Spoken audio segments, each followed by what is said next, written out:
Well, a very big hello and welcome to a special edition of the Wheelhouse Cycling Podcast. I am Kate Bates, joined by Scott McGrory. Merksy is here too. And we are out at the beautiful Anna Meares Velodrome. Scott, it's the National Track Cycling Championships. And Oz Cycling, look, they've given us the goods. We've even got fancy accreditation. Merksy, have you got yours too? I don't know how that happened, but I appreciate it. Well, can I, because kudos to you, Kate, because you introduced me by saying my name correctly, okay, McGrory.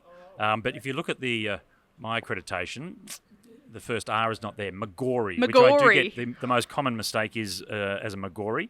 The most favourite one that I've ever had was McGlory. I'll go with that. That was a good one. Yeah. Well, we tried to get them to put McStory on there, but they didn't. Yep. So next time, Joel Spreadborough, he is frantically working with the ABC because of the big announcement this week in Brisbane around Olympic infrastructure. Hank Vogels, the he's Olympics over. Coming here, are they? Yeah, apparently. Oh, okay. You should watch the news more. Vogels is over at the bike show in Taiwan, so that's fantastic for him. I'm hoping he brings us back some kind of special tech. Mm-hmm. I've been to that bike show in Taiwan. Incredible. And you see so many brands that you've never heard of and really strange named brands. And then when you go behind the scenes, you realise that they are the companies that actually make lots of the very famous brands that we all do know. That are just unbranded. Yeah. It's very, very interesting to get that. Like the McGlory frame? Of course. The only one that goes against that is, Colnago and Factor are the two brands that they are the most legitimate. They are. Well, I ride a Colnago and Hank rides a Factor. So, we like to keep it legitimate here. Yeah. We've got a big show headlined, no doubt, by the fact that this week Pogačar announced he's going to ride Paris-Roubaix. Yep. We'll talk about that a little bit later. All the wash-up from Milan-San Remo, the ProVelo Cycling League. Yep.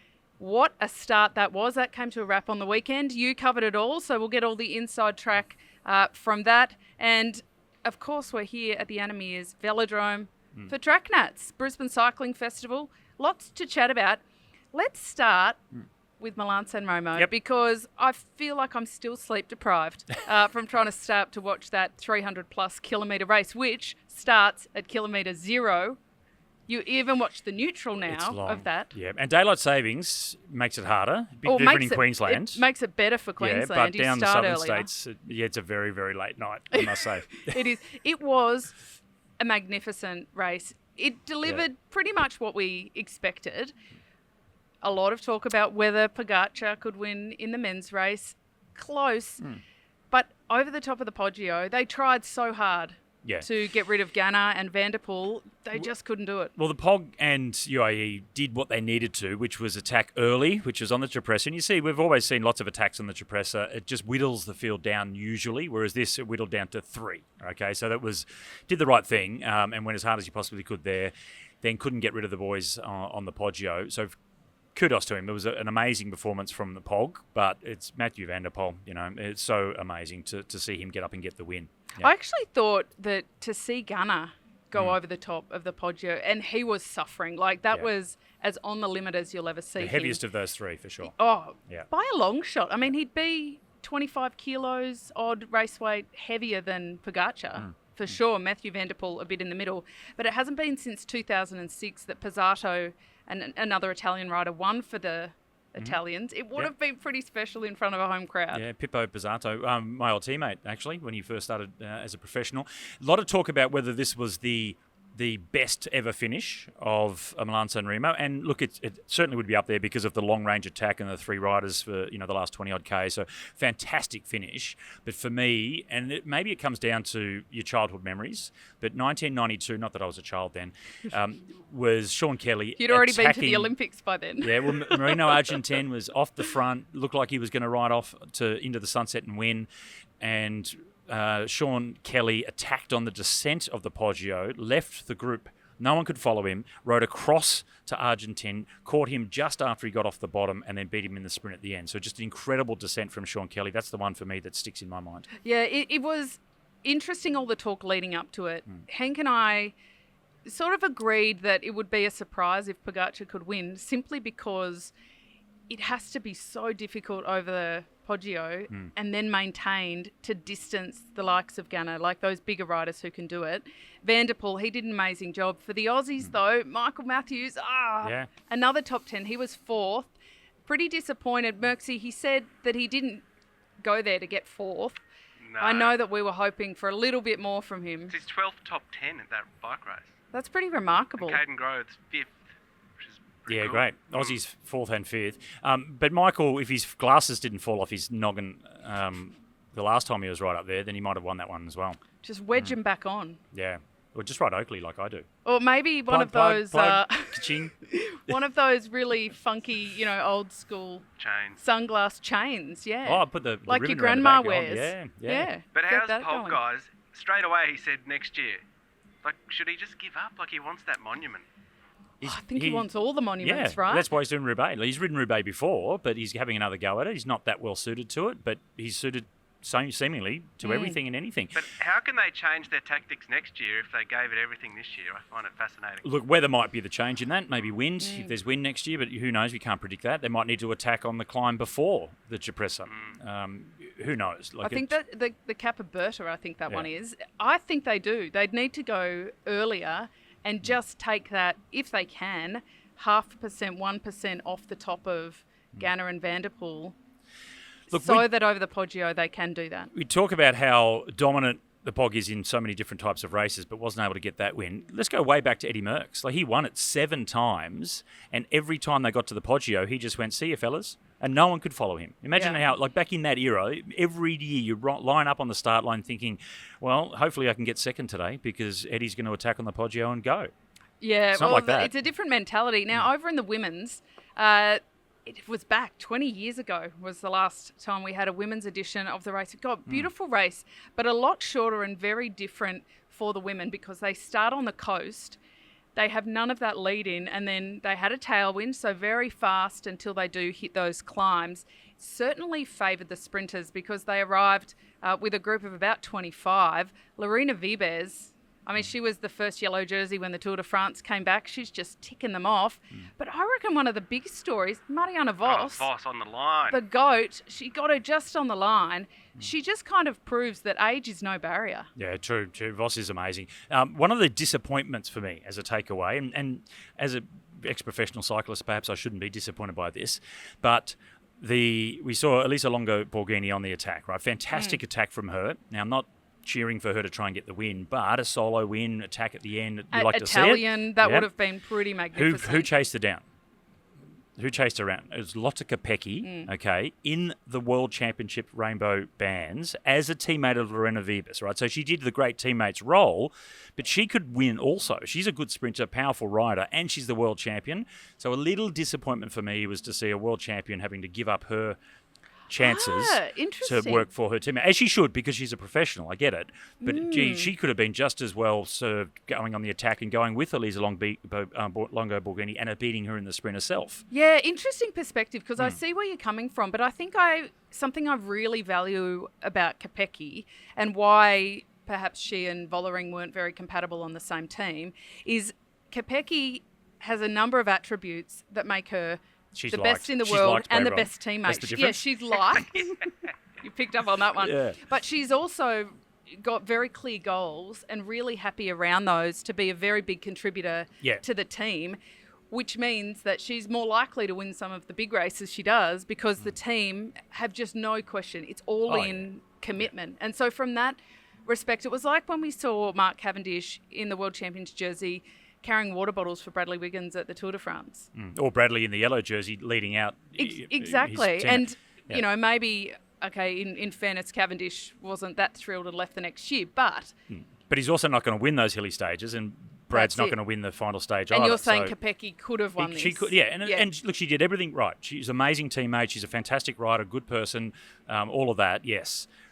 Just for me, just a little bit of disappointment to see the world champion, who is an absolutely incredibly capable rider in an event like that, just sacrifice her chances. Yeah, well, Naomi Rugg from Switzerland, she is a star on the rise, and she was third. The Aussies, we had two, Ruby Roseman Gannon and Alex Manley, both finishing 12th and 15th. So inside that front bunch Is this new for Alex Manley? Is revived? A couple of years ago, she Yeah. won I don't know how many stages of the Saxon Rundfahrt, riding for her old team. Now she's gone to AG Insurance. Is this the kick that she needed? Is she going to... It's a good question because I think she then really focused on the track. You know, we saw her put everything into an Olympic campaign, especially around the Madison for her and Georgia Baker. And she's done with her track days now. So this is her chance to really shine on the road. But, you know, from my own experience, I had that same mentality. I did the same thing. And my road career was never after that what I thought it would be. In fact, I had much better road results when I was also doing the track. And so I think she does need to be really patient in this new approach because I think she's got the talent. Well, back to Kopecky, same. She's still doing flipping back and forth, you know. So, giving up the track to try and be a better road rider may not actually be the right thing to do, but time will tell. All right, well, Flanders is coming up soon. That's the next monument. But after that, Paris-Roubaix, Pogačar, the Pog. Yeah. I'm riding. I thought he was teasing us with the recon photos. I thought, no way it makes will sense the now. team let him do it. But he is. Merksy, I mean, you were pretty excited by the news. It's epic. Apparently, he wants to win it in the rainbow jersey. That's why he doesn't want to wait. Right. So that's cool. Right. So we So know what do we think? we know his tactics. Yeah. Follow the guy in the rainbow jersey. He's like if a group goes up the road with a few favourites, just sit back and let UAE chase because he's desperate for the win. So Yeah. it's giving it away, isn't it? Yeah, But it is. of course, But he's not he's going to done get. that before. Yeah. You know, he said when he'd attack. It's going to be interesting. Like a little guy like him compared to your bigger classic monsters, your cobblestone eating monsters. But Cobblestone eating monsters. There's got to be a good meme in that. If anybody's like really handy with graphic design, if you could whip that up for us. What did Hank call them? Baby heads. Baby, yeah. Kinderkop. Yes. That's right. Yes. Kinderkop, yeah. But Look, imagine his team, like how nervous they'd be that it'll break something before the Tour de France. I mean, my favourite Touch part wood. is the goats that go out and eat the grass off beforehand that make it all a little bit smoother on the cobbles. But yes, let's go back to the sporting element of it because I think it is a huge risk for the team and they've acknowledged that. When they did announce that he would be racing, they said up front, it is a pretty big risk, but it's something that he really wants to do. And we're nervous ahead of the Tour de France. I have a feeling that some of those team directors will be sitting there barely even able to watch because of what it could mean for the Tour de France. But he has achieved so much. Is it just time that he gets to dictate his program? Yeah. Look, he has so much ambition. So he just wants to win everything, and all the big races, anything that he's capable of winning, that he wants to go for. Look, we don't want to see what we have the last couple of years, where 2 years ago we saw Pog injured and coming back for the Tour and losing. Last year we saw a very fit Pog up against an injured Jonas Vingegaard coming back for the Tour. To have them both fit, flying. Throw in Remco, a few others. That's what we really want. Everybody at their absolute best for the Tour de France. But racing's racing. They have to get around the cobbles just so they do the mountains in the Tour. Well, and we do have this habit in the sport, which actually irks me as a track specialist, that they put so much importance on the Tour de France. And I remember very famously Jack Bobridge at the 2012 World Championships track in Melbourne got asked on live television why he was focusing on the track and not putting his focus on the Tour de France. Yeah. It didn't go down well. His face said it all, and he was very aggrieved by that and actually threatened to not be interviewed again during the championships because he was so offended by how anybody could devalue an Olympics or a World Championships for the Tour. But I think sentimentally, a lot of the fans, that is what they're looking for. Yeah, well, and I'll expand on that because Jack won the individual pursuit at the 2012 Worlds. He beat Geraint Thomas, who was coming back from the road into the team for the London Games, home track, team pursuit, desperate to try and get back to retain the title that they won in 2008.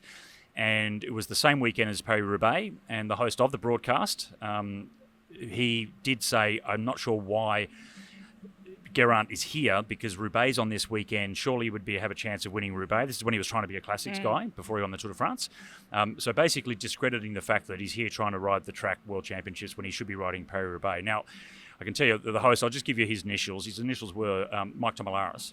And we spoke about this afterwards as well. And he just didn't quite understand because it's the importance of the road that has taken over from, the love of the track that so many of us have. And Geraint Thomas and Jack Bobridge obviously were two riders that absolutely loved the track. They wanted to go to the Olympics. They had their own ambitions outside of the road. And for those that have only been brought up on purely the Tour de France coverage, for the last couple of decades, they might not quite understand that. Well, and to Tomo's credit, he didn't do it again, but it was from his perspective. It was a heated discussion that we had. Yeah, afterwards. covering so many Tour de France's, it was very easy for him to see why that was the shiny and thing. it's the biggest thing. It's clearly it's the biggest thing in the sport, the Tour. There's no question about that. But riders that come through the track, and Geraint told me going into 2016 that he was jealous of Brad Wiggins going back into the team pursuit for Rio because he wanted to be there as well, but he just had to then put it on hold to focus on the road. Now, 2 years later, he won the Tour de France, so he did the right thing. Yep. But he was still envious of Brad going back into the track program because he knew what it means to be a part of a band of brothers situation trying to win gold for their country. Yeah, and I also think that when we're looking at Pog choosing to do Roubaix, potentially putting his tour at risk, it shows an enormous appreciation and respect for the broader sport from him. So for him, he wants to win every monument. He wants his name etched in history across the whole thing, not enough to just be Tour de France history. I love it. I think it's great. We used to complain about Lance Armstrong for some things, but some people still do. One thing that we did complain about was after the tour, he would just stop. And he would go back to the States and do all of the night shows and do the the media stuff and appease all of his sponsors and look after that, make big money, and wouldn't race the rest of the season. Sometimes a Worlds, but that's about it. So not that long ago, we're talking about tour winners not doing enough racing. Now we're wondering why one is doing too much. Yeah, well, that's exactly right. Either way, I think it'll be a show to behold, and a lot of people will tune in win. just to see. We all exactly. win. Yeah. And interestingly, Matthew van der Poel, he came out. They asked his reaction, and he said, "This is so amazing for the sport." Now, I would love to ask him that same question on the other end if he got beaten into the velodrome. But it does, I think they're all fans. Wout van Aert over the weekend when Milan-San Remo was won, he tweeted, how wonderful is this sport? This is just incredible. What a show. And I think that camaraderie amongst them is really cool as well. But as soon as they all press send on their social media accounts, the next thing that comes out of their mouth is bugger. Yeah. The strongest rider in the world is going to race. Well, both feelings can coexist at once, I think, is the lesson there. Let's go over, we're going to Italy, where Milan-San Remo was, but Coppa e Bartoli, Caleb Ewan, he's back, baby. Riding for Ineos, took the win. First race of the year, and a delayed start to the season because of all the contract issues last year and having to leave the team from the Green Edge team, the Jayco team. Everything that went on there, so a very much delayed start. He wasn't sure if he was going to be a pro at all anymore. So it took him an extra couple of months to get fit. First race, I truly didn't think, honestly, and I'm friends with the family, I truly didn't think he was going to be straight back this quickly, and he got a win. So that's seriously amazing for Caleb. And he said a big relief. Yeah. He said one of the best lead-outs he's ever had. Maybe that's a little bit of a dig to teams in the past. But he also said it was a massive relief for him to be able to get that win. And the team were also really supportive. They said they knew he could do this.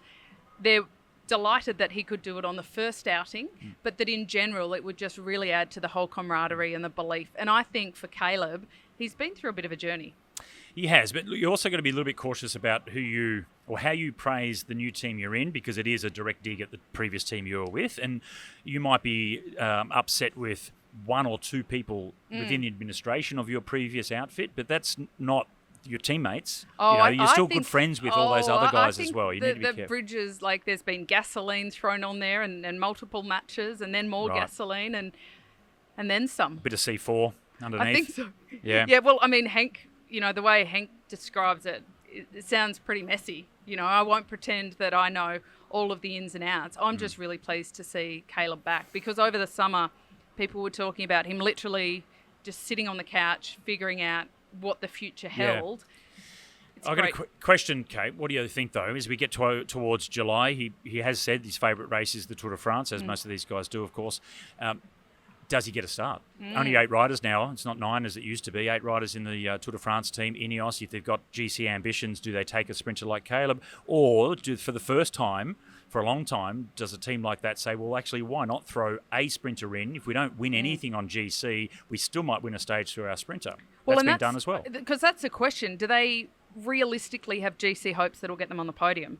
Or is it top 10 or a top 5? And do you sacrifice a running 7th to 6th to 5th at the chance of having stage wins with a sprinter? I would back Caleb.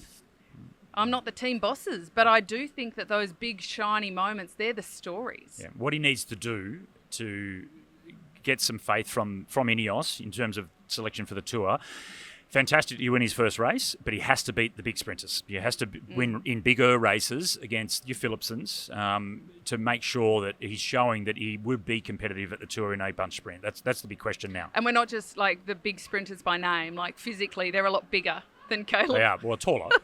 But he needs a lead out, right? He's always talking about his lead out. And he said in his old team, he got attacked by his own lead out guy in a sprint. So he's talked about his lead out a lot. He wasn't happy about it. It's interesting you bring it up, Merksy, because I actually don't think it's about I need to be dropped off at this speed, at this point, have 5 guys in front of me kind of lead out that he needs. I think it's the emotional support and the camaraderie. I think he needs to feel like he is part of a really tight unit. And growing up, being coached by Brad McGee, they had such a great relationship. He did grow up in this wonderful environment where he felt emotionally really safe, really comfortable. I think that's what he seeks on the bike, and that's what he lost. He needs to go back to his roots. A little bit. Yeah. Former junior world champion. We mentioned this in the commentary last night. Former junior world champion, and all of the under-19 Australian men that go to the junior world championships as a part of a bonding experience bleach their hair. Yes. Maybe he just needs to bleach his hair again. Get back to his roots. Yes, he did that. He was... We'll have to find that photo somewhere. I mean, you can Google it. It would have to be Caleb Ewan Junior World's bleached blonde hair. You might find it. Yeah, here's the Follically Challenge saying it was so embarrassing that Caleb bleached his hair back in the day. Oh, well, maybe you could scrub through his Instagram and find it. We are at the Anna Meares Velodrome. It is the Brisbane Cycling Festival, the Wheelhouse Cycling Podcast. We love to come out here every year. It's so wonderful. We've got arguably the best view. We're up on the balcony near, actually, Merksy's pretty much standing in the VIP function area.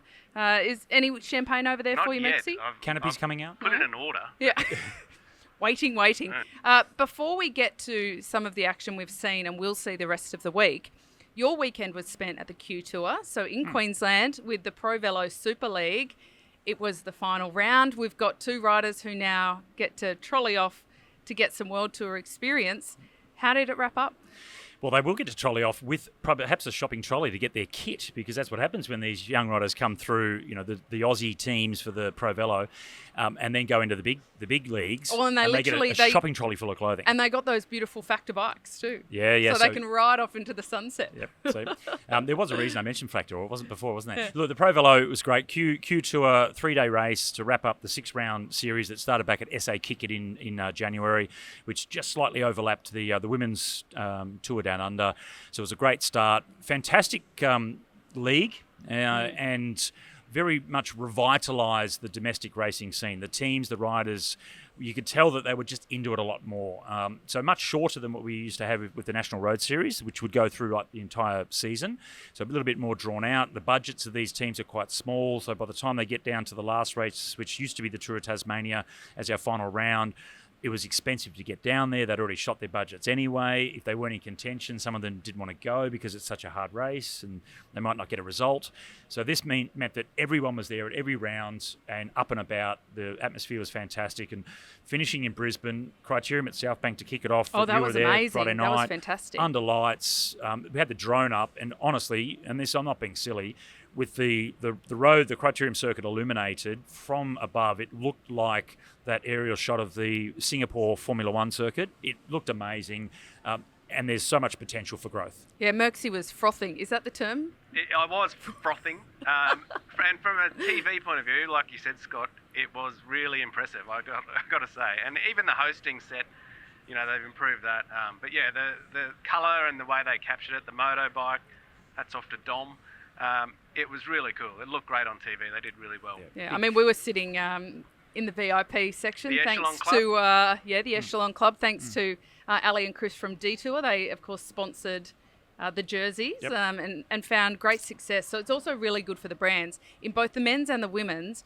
It came down to the final round for who won the overall. Yeah, so Jack Ward picked up the men's big battle between him and Zach Marriage. And Zach, obviously desperate for the contract to be a stagiaire or a trainee for the Jayco Alula team from August. So that's now Jack has got that. But Zach's also been seen by other teams. Now, as one of the evenings last weekend, one of my colleagues was on the phone to one of the sports directors for one of the World Tour teams as well, talking about Zach Marriage, because they know that Jack's now going to do the stagiaire with Jayco, but hey, this is other kid who's under 23 Australian time trial champion, Australian Madison champion as well. He won the time trial last weekend over 8Ks, put him to the sword, 25 seconds or so ahead of the Olympic gold medalist. So really, really talented young man, but he didn't get the stagiaire contract because he didn't win the overall league, okay? But other teams are looking at them. So it's not just that the winner is guaranteed a spot somewhere. It has enough credibility that if you're running second and you're really pushing Jack Ward in this case, someone like Zach Marriage has a real chance to go into the World Tour also. And Sophie Ma, she really did dominate after Adelaide. So Talia Appleton was the standout in Adelaide, the first round, winning the uphill time trial. But after that, Sophie Ma really did step up and won so many races, and so she took out the overall league, and she's off to Europe for all of next year in the development team for the Live Alula team. Yeah, very deserved. The rider that I want to point out, though, is Ali Anderson, who won 2 of the rounds in the GC, but she didn't ride SA Kick-It because she was riding the Women's Tour Down Under with the Australian development team. Yeah. Closing doors, sliding doors moment, right? If she had have done that, could she have then taken that win in the overall series? Possibly. And that's going to be the question. So Talia Appleton, who ended up finishing second in the league after winning the final hilltop finish on the weekend on Sunday. It was Ali Anderson that won the Tour. But Talia sacrificed that spot in the national team for the Tour Down Under, and then she won SA Kick-It. So she set herself up to try and win overall. Look, Sophie Ma, her teammate, and maybe if she wasn't her teammate, that might have been different as well. They had to work for each other a little bit. And Sophie Ma then started to win all the other races and then won the league overall. So there's a couple of interesting factors within the women's race, with Talia choosing not to do the women's Tour Down Under, and then Ali doing it, which then cost her points, as you mentioned. So there's a lot of stuff going on. It might mean a bit of a shuffle of the calendar next year, so we don't have to worry about that. But a very successful first year, I would say. Yeah, I don't want to Fantastic. put you on the spot, Scott, but I will. What do you give it out of 10? Out of 10? Well, is 10 the Tour de France? 10's. Is 10 the Oz Cycling Track National Championships at the Anna Meares Velodrome in Brisbane? There's plenty of room for improvement in every situation, and in this, it was a real learning curve. So behind the scenes, there was a little bit of paddling going on just to make sure everything went smoothly. Sydney, there's a couple of change of venues in Sydney. So, look, I'd give it a 7. Yeah, nice. Okay, which gives us plenty of room to improve, and that's saying that maybe the old series was a 4 or a 5. So it's a big step up. It looks so much better, and you can just see from the riders they're just more invested. So Jack Ward, who won the league, he won the final hilltop finish at the Q Tour on the weekend, but he was supposed to be off racing the Oceania Mountain Bike Championships. Okay, so he didn't ride Grafton Inverell because he finished second in the Australian Mountain Bike Championship. Then the following weekend, he was going to also not ride the Q Tour because of the Oceanias. And that's all about getting points to get a good grid position at the World Cups in mountain bike. So it might mean being on the 3rd row instead of the 5th row. So it's really important, but he decided in the end that he needed to be at the Q Tour to make sure that he got the overall title, which is what he did. When a stagiaire, World Tour stagiaire contract is on the line, that's when you've got to prioritise. Yeah, so next year there might be a whole bunch of reshuffling to make sure that nothing clashes with it, because we now get a sense of how important it is. So I think things will be a little bit different next year. Now, what are we going to do, Scott, to get a bike race actually in the Harbour City? We take Chris Minns out to lunch. Yes, yeah. Well, and we use, we've, if you go way back, we've had criteriums in at the Opera House around there. Cool. So, it's been done before. So where's Phil Bates when we need him? He was actually at the Echelon Club at Cronulla, and I was going to interview him. He'd have to be. I mean, if that would be an oversight if they left him out. I'm throwing him under the bus here. I was going to and do an interview with him. but it was clear that he had enjoyed the Echelon Club hospitality way too much. Good on you, So Phil. he should. Good on yeah, you. Yep. So we decided, and he agreed that, look, probably best not to get me on camera. Well, I would say that the Echelon Club is working perfectly then. People obviously enjoying themselves. Yeah. Well, he was the last person to bring race to the Cronulla to that circuit, actually the Cronulla I Criterion. love the race down there, and of course the Bank Classic. I think from a viewer's perspective, great broadcast, great roving reporter. Yeah. Wasn't I? Yeah. I even saw you dancing on social media. Oh, yeah, they even got you dancing. TikTok. Did they get you TikToking? Backwards. What's the Sunnies. Tic Tacs? Did you just say, what is TikTok? What is TikTok? Good heavens. All right, let's move on. There's too many influencers on there, and I think they're a scourge in society. Oh, But anyway, that's a whole other oh my podcast. gosh. I mean, there's that, or we could bring up swimming. I'm not going to do that. No, Moving no. on, No, let's moving not on. Well, they're do not a that. scourge. They're Let's- fit. They're okay. Yeah. Just too many events in the Olympics. You can't help yourself. All right, so we are here at the Anna Meares Velodrome. It's a yearly tradition now. Yeah. You might hear the bell There's a race in the on now. background. They are racing. This is, the under-19 sprint. We've got a decider going on. Oh, this is the quarterfinal matchup between Angus Withington and Jeremy Cannon, one race apiece. Ooh, as they who's come going to through. get it? It's the Western Australian, You'd Cannon. love the surname Cannon being commentated, Oh, wouldn't you? Shot out of a gun, he Oh, was. there's so many things Shot you out could of a use. cannon.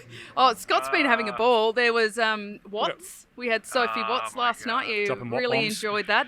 Thomas waited for no one. Thomas Waits. Tom He- Waits. Wow, you guys. Yep. a lot of fun. Transitional athlete coming from music into cycling. Don't know how he got into the under-19s though. He'd be about 75, I reckon, Tom Waits. It's You two are McAvaney-esque, I got to say. Yes. Thank you, Moxie. We appreciate the compliments. It's been a great start. We've only had a couple of nights of elite racing so far. James Moriarty finally got the gold in the Yeah. men's individual pursuit, nearly in Aussie record time, but it was Connolly who beat him year after year.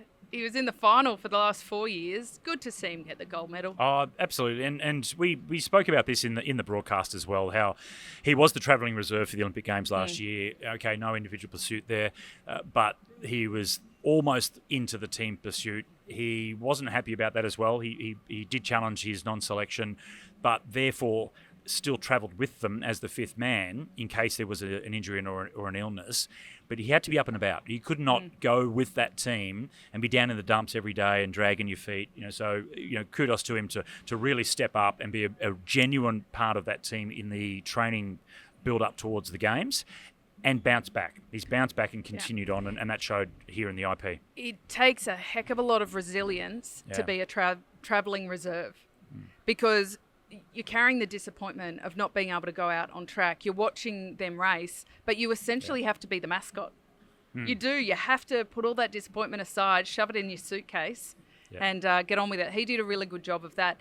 The other thing that I was... You also got to make sure you've got to keep an eye out for those ones because there's the potential that, they throw a bit of cup of water in front of their teammates when they're walking on slippery surfaces, just who knows, if there's an injury, I might get in there. Direction, you reckon? Yeah, a little shove at the top of the stairs. Oh, he's injured, I'm in. Oh, come on now. James was not, and Tom Cornish was the other one with the sprint group in the same situation, and I know he did a great job as well supporting the guys. Yeah, and look, normally in post-Olympic years, sometimes we see a bit of a drop in level as everybody regroups, a lot of people retire. We haven't seen that at all. The men's sprint... I think that's the best top 10 we've seen in a decade. It was truly brilliant. And Lee Hoffman rode a time that internationally puts him right up the very pointy end. He's super quick. So Lee's really fast. He was our start rider for the team sprint as an ex-world champion. Now he's moved into that pure sprint role and second position in the team sprint. Tactically is what his next challenge is. He needs to get a little bit better tactically up against those very best in the world, but in pure speed, he has it. He is super, super quick and really motivated as well. And Daniel Barber, he's been around for a couple of years. He was the second fastest in qualifying in the men's sprints. And they also went over to Turkey for the Track Nations Cup. And he's been okay. But I've got to say, the last 6 months, he has stepped up as well. And then you've got the kids coming through. So Ryan Elliott, the Queenslander, and Tate Ryan now also, South Australian, that's just come up into the elites. The young guys are really fast, so it's exciting. And for the most part, we're seeing a bit of dominance from Queensland. I mean, local velodrome, but even the Balmoral Cycling Club have so many. On their own, they could field a team that would be competitive as a state. They've done such a tremendous job. What club are you in? I'm in Parramatta. Okay, still, right. I Yeah, was just checking. life You member. hadn't registered with Palmyra. No. Of it. I mean, I love what they're doing there, but no, I'm still a Parramatta girl. You can take the girl out of the West. Can't take the West out of the girl and all that. Yeah, that's a fair sledge, actually. Right, yeah. On myself. Love your Parramatta. But I think New South Wales has also sent a really strong team. Victoria, slimmer pickings, but super high quality, because in the women, Alessia McCaig on the sprint side and Alyssa Pilates on the endurance side, they've been the two to take the gold medals so far, and they're shaping up to have a pretty successful week. Yeah, and I might have a chat to the coaches and see where the drop-off has been in terms of numbers, because obviously the performances have been fantastic from the couple they have here. And the team pursuits are on today, so it'll be very interesting to see what sort of numbers we have lining up for the team pursuits. It's been incredibly healthy back in the day. Less riders these days. We have fewer teams on the track. It'd be interesting to hear from the coaching staff, and Shane Kelly as one of them from Victoria, just where the number drop-off is coming from. And is that because of a competition maybe with the road? It's the summer of cycling that we all talk about, and even after the pros left Australia, was, the summer of cycling's over. Well, no, it's still going. We've got state track championships, we've got national track championships. Yep. So it seems to be forgotten about a little bit, the track. We've got the Brisbane Cycling Festival. And what else is coming up is esports national championships. Merxie and I did a recon. It doesn't have to be in summer, that can be any time, can't it? That's true, but it's part of the festival. We did a recon out at QUT, who partnered with Oz Cycling for that. It's the most amazing venue. There are so many, from road to track to esports to BMX, there are so many wonderful disciplines. You kind of got to hang in there over the summer and watch it all if you can. It's another way of getting into the World Tour as well. It is. M. Dixon got herself a contract through the Zwift Academy. Jay Vine. Yeah, I mean, Jay he's Vine back in the probably day, the best example. Well, they've switched to MyWash this year, but the other good thing, they're serving beer. So if you come along to watch, you can get beer now in the Cube. Gigantic video. Not if you ride it, just if you watch it. No, I don't know. You'll see if you're doing it while you're riding it, you'll see the beer re-emerge. It was a dry venue last year, and so they've got some food trucks and everything going this year. You've got to get into that for sure. It's on the 11th of April, so it's worth getting out and looking at. As an old schooler from back in the day, can I just point out that there is still that little bit of concern that if everyone starts cycling in the E format, what happens when they come out and start doing local crits and things like that? Because then you've got to turn around corners, right? And there's a bit of criticism against some of the super fit but slightly less skillful riders. Yeah, well, and look, maybe if you come through esports, you have to pass like a driver's license test. Yeah. Like a basic skills competency before you can get out on a crit. Can you turn left and right? Yeah, it's important. Look, before we go, the UCI have just announced the axing of the Champions League. It was so bright and shiny. The lights, there was a lot of beer. If we're going to talk about beer, it was all the action. What do you think about that? Yeah, look, and I don't know if you did. I've never got to go to one. I've commentated lots of other events for the UCI, but not that. And look, I'm concerned by that. I'm really concerned by that, because the UCI came in thinking, yep, this is all fantastic, and it might have been a third party that approached them to set it up.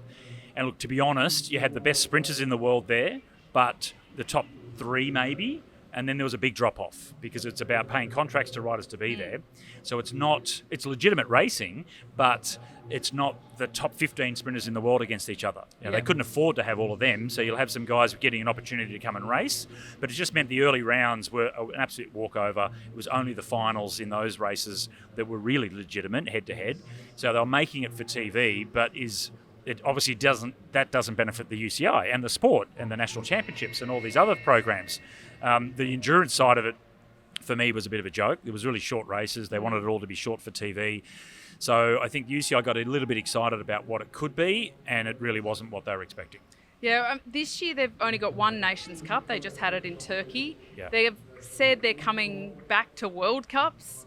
I don't really know, brand people. I don't know why they went from World Cup to Nation Cup and now they're coming back to World Cup. It's confusing. It is confusing. Yeah. I think just as long as the athletes get the opportunity to race and they legitimately continue to build the sport, because it's magnificent. It really is. Yeah. Look, track cycling, if you haven't been to a velodrome, if you've got a championships like this, if you're in Brisbane, come on down, because we finish up on Sunday. It is fantastic racing trackside. Now, the One Track Nations Cup, I was going to say World Cup then, the One Track Nations Cup we had, which is a couple of weeks ago in Konya in Turkey, I know that behind the scenes, I know that it's really hard to try and get an interest around the Nations Cups the year after the Olympics, because this year the point system doesn't start for the next qualification for the Olympics.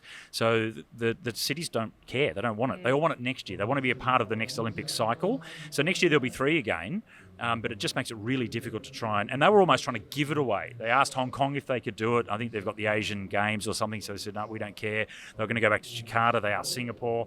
Australia, they chipped in to have Adelaide last year. So they didn't want to do it either. So that's a real challenge around the Olympic qualification format more than the UCI itself. Yeah. Well, they've got the World Championships here in 2030, which is going to be unreal, especially for the Australian side of the sport, but internationally you want to make sure they're continuing to build it. Yeah, absolutely. But it has to be. And for the pure sprinters, what else do they have through the year? They've got one big event in the World Championships, do one Track Nations Cup, and that's it. So 2 events for the entire year. Now, the endurance guys these days, most of the good enduros at world level are in pro teams anyway, or even smaller pro teams. So they're still racing on the road. But for the sprint group, they just need more racing. And the more racing they have, and the more it's broadcast, the more it's seen, the more we know about who these riders are, build the personalities and the profiles, and then you get the interest. If people don't know who they are, they're not going to care about them. No, but I can tell you, it's lovely out here. It's so wonderful. Like watching the athletes race and watching the juniors race and develop, knowing that we'll probably be commentating on them at the Olympics in the future. That's a real honour. Yeah, not too old yet. For our job. No. Of what, you or the athletes? Me. Yeah. I'm too old to be an athlete, that's for sure. What do they have to do to this place, the Anna Meares Velodrome, to bring it up to speed for the Olympic Games? Lick of paint? They do have to. Well, that'll be it. That's it. By then, it'll be just a lick of paint and maybe new track surface. Oh. Yeah, they're talking about that, aren't they? Yeah. Whether Really? they sand it and fix it up or completely relay the track surface, which will be interesting. Like at this stage, you'd say you just give it a sand and that brings it back fresh. But we're still, another few years away. So, look, I don't think they need to do anything other than sand it. What they do have to actually do, though, which is unfortunate, they have to retrofit heating. Because of the time of year, in the early morning sessions, they have to be at a certain temperature for all of the sessions, and they can't do that at that time of year for Can the you Olympics. imagine the heating or air conditioning bill in this place? Oh, well, if they put it in when they built it, because of course they didn't know the Olympics were coming back then, right? It was whatever the cost was going to be. Now to retrofit the heating is going to be 10 times what it would have been if it was built in the first place. So What about if we just put like 100 Webbers or Barbies down in the middle? Heat it like that, you reckon? And then we can sell it like Bunnings sausage. well, good revenue See, stream. I've got all the ideas. Yeah. I tell you what, that would give back. I would get flashbacks to the 6 days in Europe, right? When they have that in the middle, and we're racing, typically starting 8 o'clock at night, finishing sometimes 2, 3, 4. One of the events we used to finish at 6 the next morning, race all the way through the night, and they have restaurants in the middle, grills, the whole thing, See, why right? don't we do that? But you could smell it. So in the middle of the night, when you're famished and you're coming around and you're going past the barbecue area, you're just riding through the smoke of the barbecue and smelling the steaks and the sausages. Oh, can you sizzling. imagine as a viewer the smell of the sweat and the sausage combined, the barbecuing? What an atmosphere, though. I was going love the delicious, sound and you of just that. went disgusting.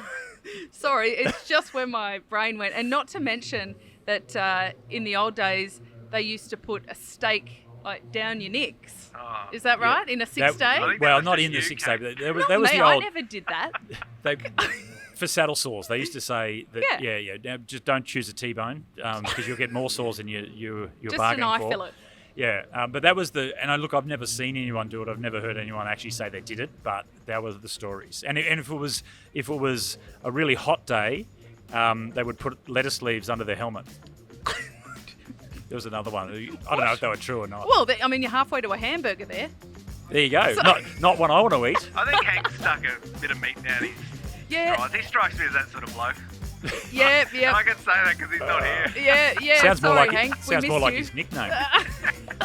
Love you, Hank. Don't know where to go now. Well, do you? no, that's that. What a way to end the show. We usually try and end on something light and airy and fun, and here we are talking about steaks and where they've been. Steak and salad.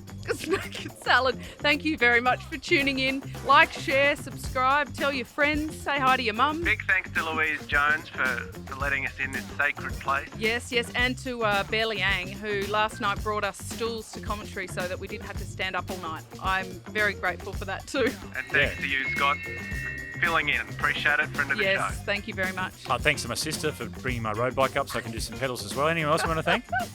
Oh, look, we could be here all day, but let's not. Thank you for joining us, and we'll see you next time. Merksy, enjoy the VIP. Thank you, yes. Love the champagne. Bring on the Thanks, bubbles. guys.